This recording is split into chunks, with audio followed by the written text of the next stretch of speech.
సమాజంలో రోజు రోజుకి పెట్టరేగిపోతున్న హింసకి ఒక ఉదాహరణగా ఇప్పుడు నేను ఒక ఘటన చూపిస్తాను. దానికి సంబంధించిన విజువల్స్ కొంచెం మిమ్మల్ని హర్ట్ చేయవచ్చు, సున్నిత మనస్కులు చూడడానికి కష్టతరంగా ఉండొచ్చు. హెచ్చరిస్తుంది ఆర్టీవీ. విశాఖ మాధవధారలో దారుణ హత్య ఒకటి జరిగింది.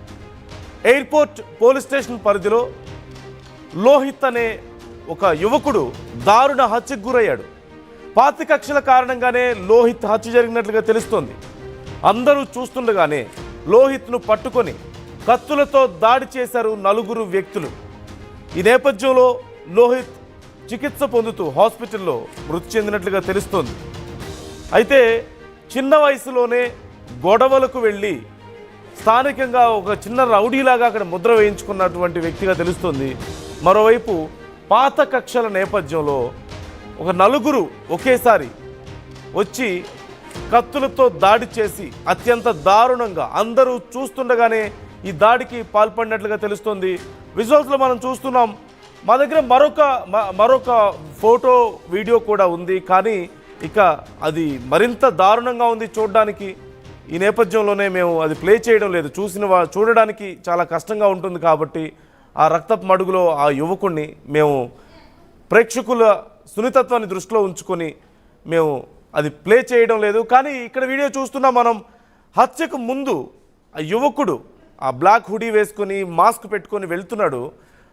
అందరూ ఉన్నారు బయట, పబ్లిక్ అందరూ ఉన్నారు. ఒక్కసారిగా వెనక నుంచి వచ్చి ఆ గొంతు చుట్టూ చెయ్యి బిగించి లాక్కుపోయినటువంటి విధానం మనం చూస్తున్నాం. చుట్టూ ఇంతమంది ప్రజలు ఉన్నారు. ఏదైనా అంటారు, సమాధానం చెప్పాల్సి వస్తుంది. చుట్టూ సీసీ కెమెరాలు ఉంటాయి. రేపు పోలీసులకు సమాధానం చెప్పాలి, చట్టానికి మనం సమాధానం చెప్పాల్సి వస్తుంది అన్నటువంటి కనీస విచక్షణ లేకుండా, జ్ఞానం లేకుండా ఎంత దారుణంగా ఒక ఆటవిక సంస్కృతిలాగా ఒక యువకుడిని మరొక యువకుడు వచ్చి ఎలా లాక్కెళ్తున్నాడో మనం చూడొచ్చు.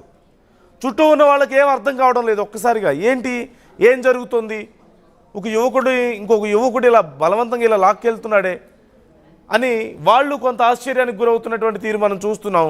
మరోవైపు కొంత భయం, ఒకవేళ అడుగుదామా, ఏదన్నా ప్రయత్నిస్తే మనకేమన్నా ప్రమాదం వస్తుందేమో అన్నటువంటి భయం ఒకవైపు, అలాగని ఏం జరుగుతుందో అర్థం కాని గందరగోళం మరోవైపు.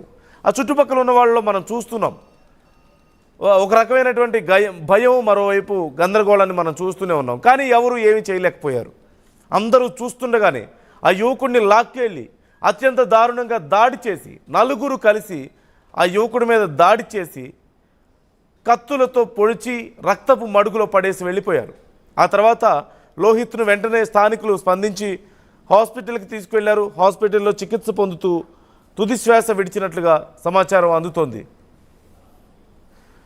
రైట్, శివరామకృష్ణ ఉన్నారు. శివరామకృష్ణ, డీటెయిల్స్ ఏంటి అసలు? అంటే ఆ యువకుడికి వాళ్ళకి ఉన్నటువంటి సమస్యలు ఏంటి? పాత కక్షలు అని ప్రాథమికంగా మనకు తెలుస్తోంది. అసలు సమస్య ఏంటి? ఆ యువకుడి బ్యాక్గ్రౌండ్ ఏంటి? వాళ్ళ బ్యాక్గ్రౌండ్ ఏంటి? ఏం జరిగింది అక్కడ? అంటే పబ్లిక్లోనే తీసుకెళ్లారు, పబ్లిక్లోనే దాడి చేశారు అతని మీద. అక్కడ ఏం జరిగింది అసలు?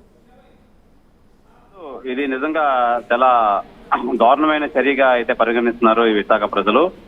ఈ మాధవదారిలో నిన్న రాత్రి కుంచుమాంబ పండుగలో అయితే ఈ సంఘటన నేర చరిత్ర ఉన్న 4 వ్యక్తులు అర్ధరాత్రి వరకు మద్యం అయితే సేవించారు. అయితే వీళ్ళు తగాదాలు పడ్డారు మద్యం సేవించి. అయితే పాత కక్షలు కూడా వీళ్ళ మధ్య ఉన్నాయని చెప్పి పోలీసులు ఆరా తీస్తున్నారు. ఈ కారణంగా రౌడీ షీటర్ కత్తులతో అయితే దాడి చేశారు. ఎవడైతే ఈ రౌడీ షీటర్ లోహిత్ అయితే ఉన్నారో, అయితే అల్లరచిల్లరగా తిరుగుతూ గంజాయి తాగుతూ వీళ్ళు ఇష్టానుసారంగా చెలరేగిపోతూ ఉంటారు. అంటే వీళ్ళకి ఇది వరకులో ఏదో తగాదాలో విషయంలో అయితే వీళ్ళకైతే పాత కక్షలు అయితే ఉన్నాయి. అయితే ఈ నేపథ్యంలో ఎయిర్పోర్ట్ పోలీస్ స్టేషన్ లో అయితే ఈ నందుపై రౌడీ షీటర్ అయితే తెలిసి ఉన్నారు. అదే రౌడీ షీటర్ ఈ నందు నిన్న రాత్రికి అయితే హత్యకైతే గురవడం అయితే జరిగింది. విశాఖ మాధవధార రౌడీ షీటర్ లో అర్ధరాత్రి హత్యకైతే గురయ్యాడు. నిజంగా అందరినీ కలిసివేసింది. నిజంగా ముద్దుడి పైన ఎయిర్పోర్ట్ పోలీస్ స్టేషన్ లో అయితే రౌడీ షీట్ ఉంది. ఈ కుంచుమాంబ ఆలయంలో జరిగిన ఘటన రాత్రి వరకు ఈ మద్యం సేవించడం, వాళ్ళు తగుదూ రావడం, అందులో ఈ పాత కక్షలు ఉండడం వల్ల ఈ రౌడీ షీట్ అయితే కత్తులతో అయితే దాడి చేశారు. రౌడీ షీట్ హుటాహుటిన హాస్పిటల్ కి చికిత్స నిమిత్తం తీసుకెళ్ళగానే అక్కడ మార్గ మధ్యలోనే మృతి చెందాడు. అయితే పోలీసులు అయితే కేసు నమోదు చేసి అయితే దీని మీద ఆరా అయితే తీస్తున్నారు. అంటే చూస్తుంటే యువకుడి వయసు చాలా తక్కువగా ఉంది శివరామకృష్ణ. వాళ్ళ వయసు ఎంత ఉంటుంది, అసలు వాళ్ళు ఏం చేస్తుంటారు, వాళ్ళ వృత్తి ఏంటి, ఆ దాడి చేసిన వాళ్ళు కానీ ఇప్పుడు ఎవరి మీద అయితే దాడి చేశారో ఆ యువకుడు కానీ వాళ్ళకి సంబంధించిన ఏమైనా డీటెయిల్స్ తెలుస్తున్నాయా? వాళ్ళు ఏం చేస్తుంటారు, వాళ్ళ లైఫ్ స్టైల్ ఎలా ఉంటుంది ఏంటి అనేది, వాళ్ళ వయసు ఎంత ఉండొచ్చు అనేది కానీ? అదే 22 సంవత్సరాలు వయసు కలిగిన ఈ వ్యక్తులంతా నిజంగా వీళ్ళంతా దోబరాగా అల్లరి చిల్లరగా తిరిగే కుర్రాళ్ళు, కుర్రాళ్ళు. అందులోనే అక్కడ ఎక్కువ గొడవల్లో అది పాల్గొనడం, అంటే ఒక వీళ్ళ పేరు రౌడీ షీటర్ తెరిచారంటే వీళ్ళు ఏ విధంగా తగుళ్ళు అది ఇన్వాల్వ్ అయ్యి గొడవలు చేయడం అంతా, అంటే ఒక రౌడీ అనే ముద్ర అయితే వేసుకున్నారు వీళ్ళు. అంటే ఈ లెక్కన వీళ్ళ యాటిట్యూడ్ ఏ విధంగా ఉందో మనం ఊహించవచ్చు. ఆ నేపథ్యంలో వీళ్ళు అల్లచిల్లరగా తిరుగుతూ గంజి తాగుతూ డ్రగ్స్ సేవిస్తూ ఈ నేపథ్యంలో అయితే వీళ్ళు ఈ దొరికిన తగులన్నీ వీళ్ళ నెత్తర వేసుకొని మొత్తం అంతా వీళ్ళు రౌడీ కింద చలామణి అవుతూ నేపథ్యంలో పోలీసులు అయితే వీళ్ళు రౌడీ షీటర్ అయితే ఓపెన్ చేశారు. అయితే ఆ రౌడీ షీటర్ తో ఒక వ్యక్తి అయితే ఈ రౌడీ షీటర్ లోహిత్, ఈ లోహిత్ అయితే పాత కక్షల వల్ల వీళ్ళు ఈ మిత్ర బృందం వీళ్ళు రాత్రి మద్యం తాగుతూ తిరుగుతూ వీళ్ళు తగు రావడం వల్ల పాత కక్షలు ఉండడం వల్ల ఈ హత్యకు అయితే ప్రధాన కారణం అని చెప్పి పోలీసు అయితే తెలియజేస్తున్నారు. నందు రైట్, థ్యాంక్ యూ శివరామకృష్ణ. చిన్న వయసులోనే చదువుకోకుండా ఇలా రౌడీజానికి అలవాటు పడి చెడు తిరుగుళ్లకు చెడు అలవాట్లకు బానిసలయ్యి ఇలాంటి ప్రాణాల మీదకు తెచ్చుకుంటున్నటువంటి పరిస్థితి, వాళ్ళ భవిష్యత్తు నాశనం చేసుకుందే కాక కుటుంబాన్ని కూడా ఇబ్బందుల పాలు చేస్తూ వాళ్ళకి కడుపు కోత మిగుల్చుతున్నటువంటి యువకులను మనం చూస్తున్నాం. వీరి మీద కఠిన చర్యలు తీసుకుంటామని చెప్పి పోలీసులు చెప్పినట్లుగా తెలుస్తుంది. ఇప్పటికి కేసు నమోదైంది. ఆ దాడి చేసిన యువకులు ఎవరి మీదైతే దాడి చేశారో ఆ యువకుడు అందరూ కూడా ఫ్రెండ్సే. మద్యం తాగి వాళ్ళ గొడవలు రావడం, గతంలో ఏవో కక్షలు ఉన్న కారణంగా కూడా ఇలాంటి పరిస్థితికి దాపురించినట్లుగా తెలుస్తుంది. అయితే సమాజంలో చుట్టూ అందరూ చూస్తుండగానే ఇలా దాడులు చేసుకోవడం, ఒకరి మీద ఒకరు చంపుకుంటూ కొట్టుకుంటూ ఇలాంటి ఒక ప్రవృత్తి యువకుల్లో పెరగడం కానీ, లేదంటే సమాజంలో ఇలాంటివి చాలా కామన్ అవ్వడం కానీ మంచి పరిణామం కాదు. ఇలాంటి విషయాల్లో కొంచెం కఠినంగా వ్యవహరించాల్సిన అవసరం ఎంతైనా ఉంది. లేదంటే చివరికి ఇలాంటి పరిణామాలనే చూడాల్సి వస్తుంది. మరిన్ని పరిణామాలు ఇలాంటివి చోటు చేసుకునే అవకాశం ఉంటుంది. మరిన్ని కుటుంబాలు రోడ్డున పడే అవకాశం ఉంటుంది. మరిన్ని ప్రాణాలు పోయే అవకాశం కూడా ఉంటుంది.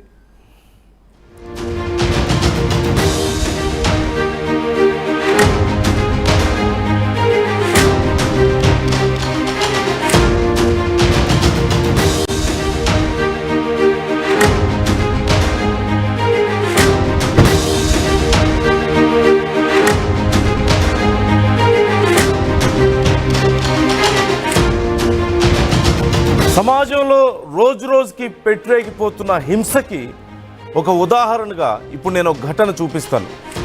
దానికి సంబంధించిన విజువల్స్ కొంచెం మిమ్మల్ని హర్ట్ చేయవచ్చు. సున్నిత మనస్కులు చూడడానికి కష్టతరంగా ఉండొచ్చు. హెచ్చరిస్తుంది ఆర్టీవీ.